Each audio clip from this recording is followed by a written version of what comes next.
I believed him for years. In college, I avoided every single math class I could because my math teacher in high school essentially told me not to take math again and jokingly hinted that I was pretty terrible at it.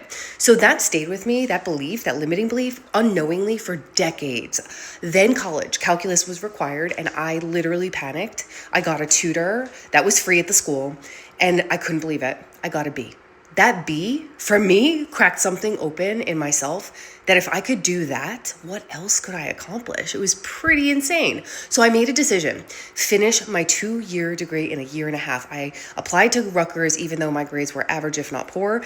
People told me, slow down, don't bite off more than I can chew, don't take too much pressure, take less classes. And I decided to do the exact opposite.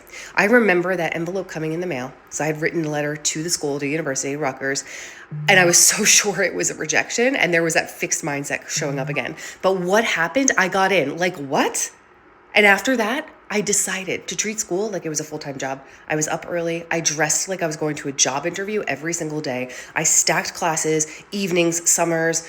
It was a teaching assistant for 2 professors. I took on a lot of work. And I still hear this same pattern in the leaders that I coach.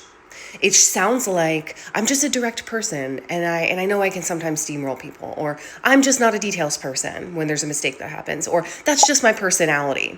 That is not self-awareness. That's a fixed mindset, and it is showing up more obvious than you think. You are not wired the way you think you are. You are just out of practice being curious about what you can shift, what you can change, or what you can transform.